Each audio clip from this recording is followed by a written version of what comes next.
21세기 민족일보 TV 뉴스 브리핑입니다. 총 5편의 뉴스를 준비했습니다.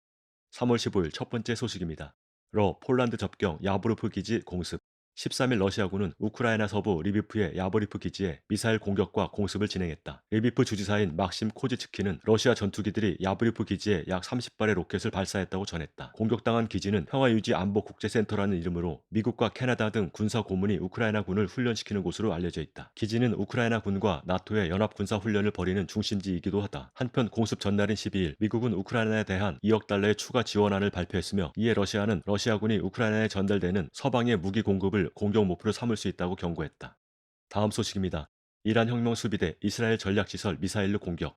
13일 이란 혁명수비대는 이라크 북부 쿠르드 자치지역 에르빌에 있는 이스라엘 전략시설을 미사일로 공격했다. 이란 혁명수비대는 이날 세파 뉴스에서 시온주의자의 음모와 악행의 중심인 전략시설을 강력한 정밀 미사일 여러 발로 타격했다고 밝혔다. 또 범죄적인 시온주의 정권이 악행을 또 저지른다면 가혹하고 단호하면서 파괴적인 대응을 맛보게 될 것이라고 경고한다고 강조했다. 앞서 혁명수비대는 지난 5일 시리아에서 혁명수비대 장교 2명이 이스라엘의 폭격에 의해 사망하자 8일 이스라엘의 범죄의 대가를 치르게 하겠다고 경고한 바 있다. 다음 소식입니다. 중매체 미 분쟁 유지 위해 무기 지원 계속.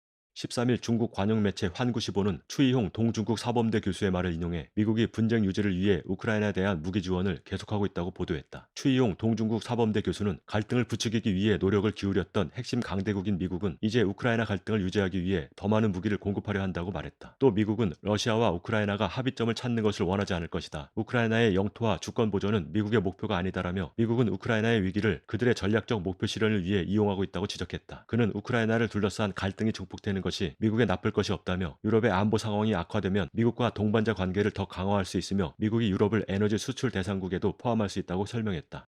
다음 소식입니다. 중 군용기 열세대 동원한 공중 무력 시위 전개. 14일 중국이 대만 방공식별구역에서 공중 무력 시위를 전개했다. 무력 시위에는 제-16 전투기 5대, Y-8 전자전기 1대, 제-20 전투기 7대가 동원된 것으로 알려졌다. 앞서 중국은 양해 기간이던 지난 6일과 7일, 9일에도 공중 무력 시위를 잇따라 진행했다. 한편 이날 웬디 셔먼 미 국무부 부장관은 폭스뉴스에 출연해 우리는 하나의 중국 정책을 지지하지만 중국의 대만 점령 시도를 억제하기 위해서 할 수 있는 모든 일을 할 것이라고 강변했다. 마지막 소식입니다. 미 악의적인 허위 정보 퍼뜨려.